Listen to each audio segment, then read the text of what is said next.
It's really easy to hide in weather like this. There's this ninjutsu technique called Cloak of Snow. You can pretty much make yourself invisible. All other people... Albedo! Traveler, Paimon. I suppose your story is ready. Yep. How about you? Do you need some more time? No need. I am also ready to tell my story. Paimon calls dibs! Paimon first! Please, go ahead. Okay, here goes. Once upon a time, there was an evil researcher who went into the mountains and did a crazy experiment on whopper flowers to transform their appearance. After a lot of pain and suffering, the whopper flowers finally took on a human form. Then, they stood by the side of the mountain to wait for unsuspecting bypassers. To whoever spoke to them, they would ask some questions such as, "Who am I? Who are you?" If the bypasser got the wrong answer, the last sound they'd make would be a yelp before the whopper flower ate them alive in one bite. Ooh, truly frightening. What the?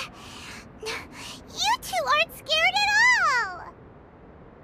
Don't go nitpicking, okay? If you didn't like the story, go write your own!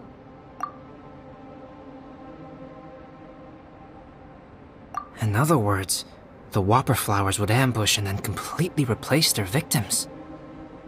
And then what? Go back to where the person lives? Enter their home? Eat their whole family? Ah! Paimon made up this story, but now Paimon's the one who's scared by it. It's a good story. Oh, may I write it down? I may bring it up in future conversations. What for? Just to scare people with? Yes. You've got a real mean streak, Albedo. Mine is a little longer than yours. It starts with an alchemist. A great alchemist once created Subject 1. Subject 1 was her proudest achievement, and successfully blended into human society. No one ever would have thought that this friend of theirs was in fact a synthetic human. However, unbeknownst to Subject 1, the alchemist had tried the same experiment many times before he had come into being. Some of the rejects from failed experiments had been discarded, but had not died. Subject 2 was one such failed experiment. He was swallowed by a great dragon that came to rest upon a snow-swept mountain. Many years later, he was resurrected by the dragon's mysterious power. He saw all kinds of people on the mountain, including Subject 1, who had somehow miraculously blended in among them. Never in Subject 2's wildest imagination had he thought it possible for experimental life forms such as they to deceive everyone so successfully. He saw the way humans accepted Subject 1 as a friend, witnessed their affection as they addressed him by name. This was what Subject 2 wanted.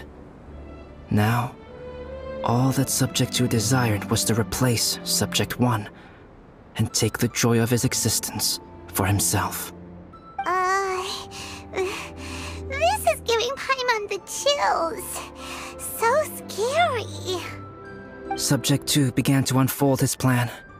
He stole Subject 1's books and notes, and studied all that Subject 1 had learned from the alchemist. Subject 2 was highly intelligent, and he learned quickly. He changed his face into an exact replica of Subject 1's face. Then, he found a plant with mimicry capabilities, and transformed it using dragon blood and alchemy. And so, not only did Subject 2 transform his own appearance to perfectly match that of Subject 1, he also created a third entity, Subject 3. What? There's 3 of them now? But Subject 2 wanted to become a perfected human.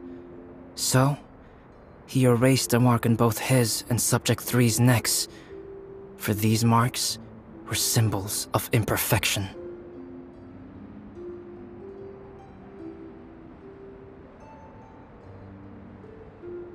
In my view, it was probably a subconscious act, an instinct. He so desperately craved to become a perfect human being that he forgot something. Human beings are defined by their flaws. Subject 2's plan was meticulously crafted. Subject 3 would draw Subject 1's attention. After Subject 1 disposed of Subject 3, he would assume the threat had now disappeared and would let his guard down. The next moment that Subject 1 was alone, Subject 2 would make his move. He would eliminate Subject 1 and become the only one remaining. He would secretly replace the Subject 1 of everyone's memories and inherit his identity, residence, clothing, sword, name, and friends. People would have no idea that the individual they knew had become somebody else from one day to the next. This is way too scary. Paimon's never gonna be able to trust anyone again. But just before Subject 2 could carry out his plan, a unique stranger entered the mix. Subject 2 tried to make contact with this person, but found that they could somehow sense he was different from Subject 1. What's wrong? Are you scared? What happened then? What happened to the stranger? He became a new stage in Subject 2's plan. One more person that Subject 2 had to dispose of. It's as if there were 3 identical roses in a garden.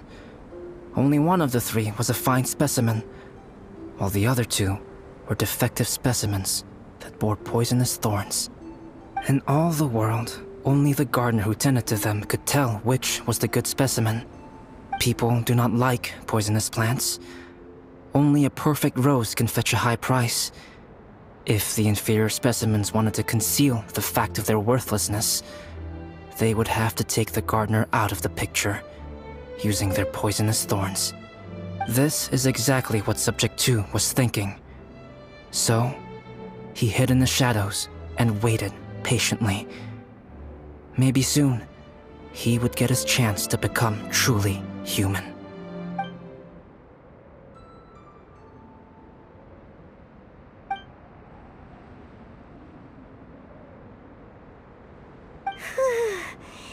That was intense! So what happened after that? Did Subject 2's plan succeed? Paimon can't bear thinking about it!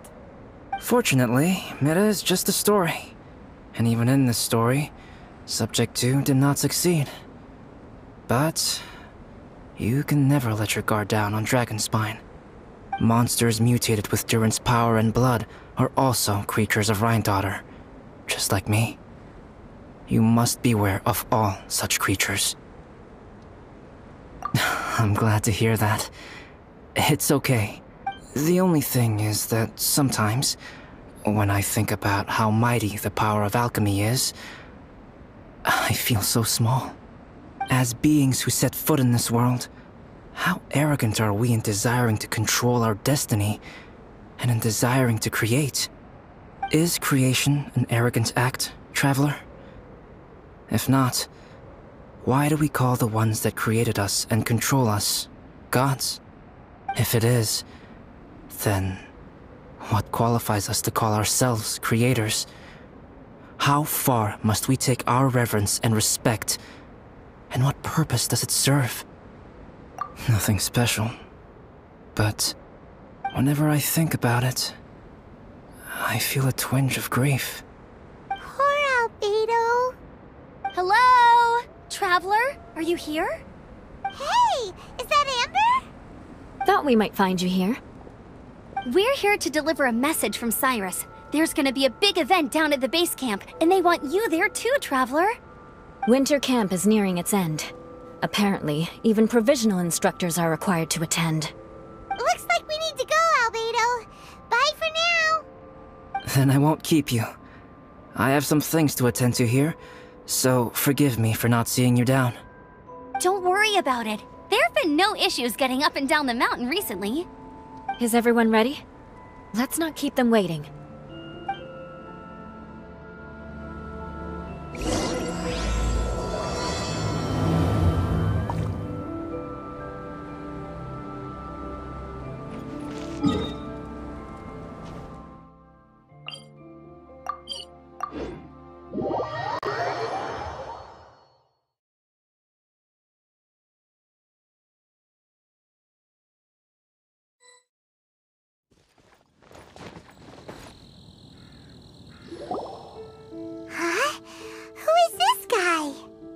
allow me to introduce Yozerv. He's Joel's father. Dad, this is that traveler I was telling you about. The traveler's helped me out loads in the past, and this time we even built a snowman together. Joel has told me everything about you. I can't thank you enough. Wow! This is amazing! Wait a second. Why is Cyrus discreetly wiping tears away? And what is Pallid doing here? Pallid is the hero of the hour this time. Go on, Pallid. Tell us what happened in your own words. Okay. The weather was fine on that fateful day, and I had a feeling that Lady Luck was smiling down on me. So I trusted my gut and set off to explore somewhere new, somewhere dangerous. Because where there is great danger, there is also great treasure. Why does this sound so hard to believe? But I had only been away from the group for a short while when I fell down a slope and just started rolling. Uh-oh. Did my bad luck rub off on him when we ran into each other on the mountain? The place I fell to was somewhere I didn't recognize, and I'd sustained a few injuries. I remember thinking to myself, this is the worst luck I've ever had in my whole life. Then I met Yozerv. He'd heard the sound of me falling and came out to see what was going on. Huh? Wow! So it was completely by chance then! I thought he must have been someone from the Adventurers Guild here for the event, but after a few words of conversation, it was clear that he was having memory problems. He didn't even know his own name. The temperature was freezing, and there was no time to deal with all that there and then, so I convinced him to come back to the camp with me and figure everything else out after we got there.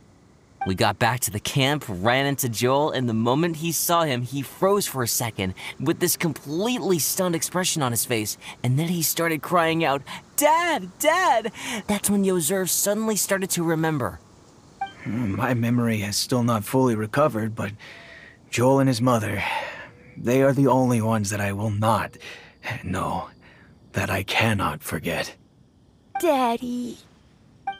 Daddy's right here, Joel. Daddy's right here. Yozerv, don't you remember anything else at all? The poor princess, feeding the foxes? I'm sorry. I have no recollection. Maybe it's because of the head trauma. I'm not sure. I woke up and found myself covered in blood. My things were gone, and there was nothing to indicate who I was or how I got there. I crawled into a cave and settled in for a slow recovery. After my legs and feet were a little better, my hunting skills were what kept me alive. Dad, I was so worried about you. I'm all right now, Joel. Oh, don't cry. Daddy's not going anywhere. I'm here to stay. Oh, this is good. This is good. You know what, though? I definitely think my luck got worse after running into Benin on that mountain. I knew it. I just... No. I just meant if it weren't for you, there's no way I ever would have run into Yozerv on a mountain this huge. Besides, we got back safely, didn't we? So don't blame yourself. Maybe sometimes miracles can only happen when you get just unlucky enough. Pallid.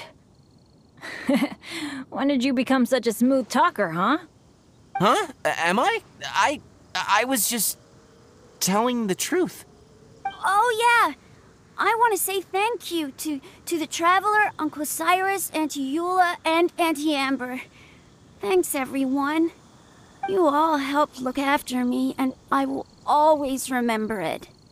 But I guess I can't take the snowman with me, or it'll melt once it leaves Dragonspine. It's such a shame. Oh, I can help with that. One moment. Huh? Eula? Here, take this. It's powdered rime. Just add it to your snowman, and it will never melt. Wow! Really? Oh, this is awesome! You're the best, Auntie Eula! Dad, I have an unmeltable snowman now! How cool is that? How can I ever repay you all? Thank you all. Thank you from the bottom of my heart. Dad, I want to go move the snowman. Can we do it now, please? Okay. I'll be leaving with Joel now. I'm sure I'll see you all another day. Very well, very well. It's time for Pallet and I to have another discussion concerning his breaches of adventurer discipline. Huh? But Cyrus, I think I kind of made up for my mistakes this time, you know? See you guys! Oh, I made this for you and Amber. Think of it as a winter souvenir. Aw, are you sure? This must be really important to you. Come on now, just take it. No need to make such a fuss. Wow! Now our snowman won't melt either! Great! You're welcome. Just keep it, that's all I ask. Amber and I have some business to attend to now. See you later.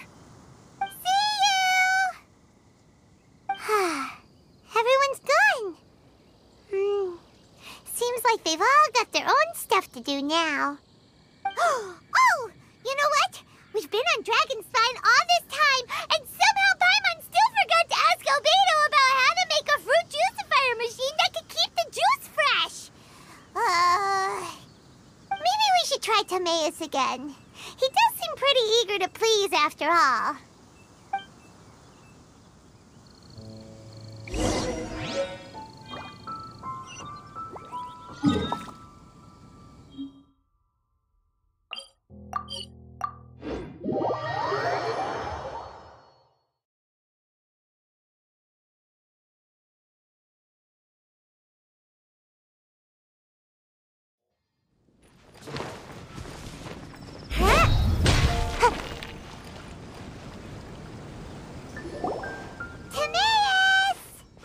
Traveler and Paimon, what can I do for you? Wait a minute. You've got that mischievous look on your face. Oh, you're not still thinking about that ridiculous juicer thing, are you? Timaeus, will you help us? Well, if the Traveler isn't really interested, then, yeah, maybe I'll give this one a pass. It's just the weirdest request ever. No, but Paimon's Sunsettias are gonna go to waste without it. And the time it would take me to research something like that, I could probably pick those Sunsettias again 10 times over. New research project, Timaeus? We meet again. Oh, Albedo, thank goodness. So the situation is, Paimon wants a machine that can turn fruit into juice and keep the juice fresh. I mean, surely it's... Majorly important, that's what it is. If you can manage to invent this, we'll never have to worry about fruit going bad ever again. That's impossible.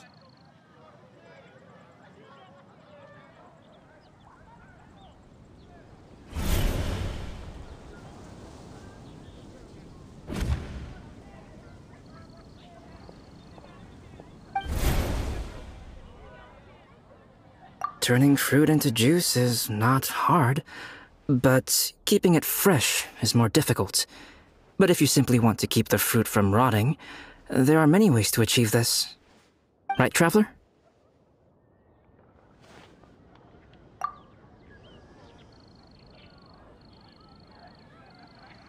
What about his neck?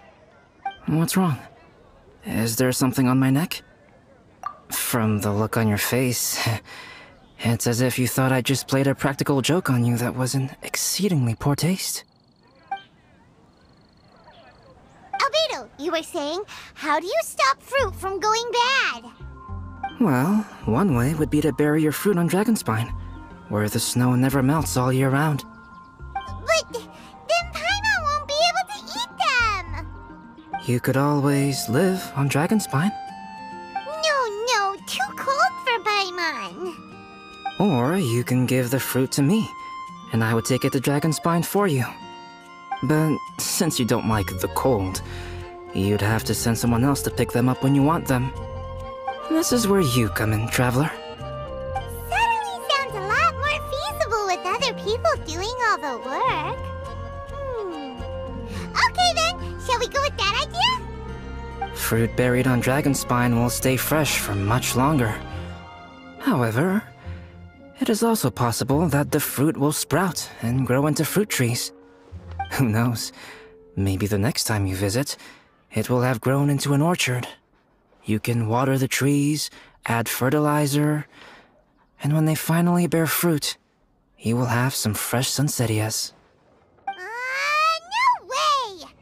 Then Paimon will have to be a gardener! That's not the goal here. Oh? Well, I don't think being a gardener is so bad.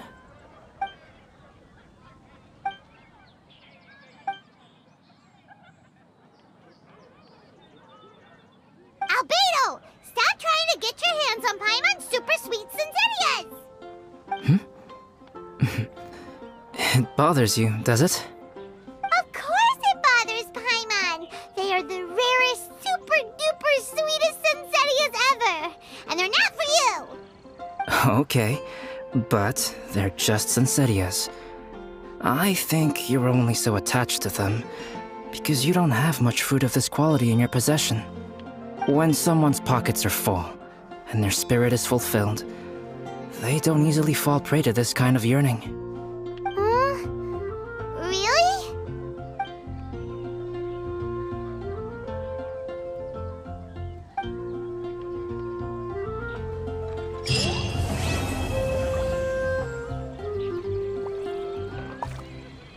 Dragonspine is too cold for ordinary fruit trees to survive.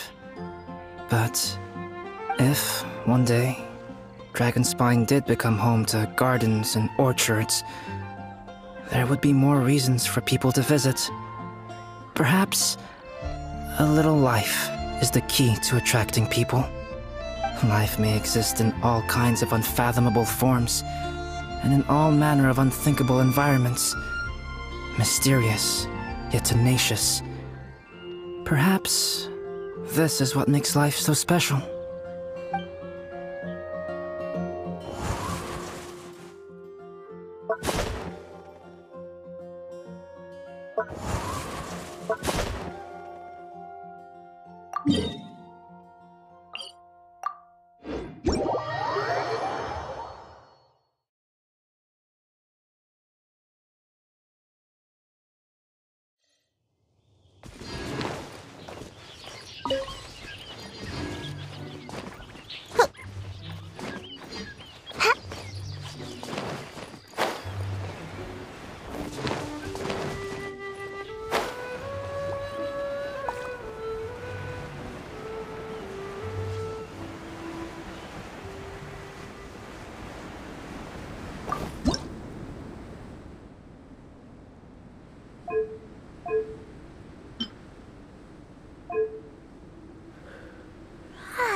It's really easy to hide in weather like this.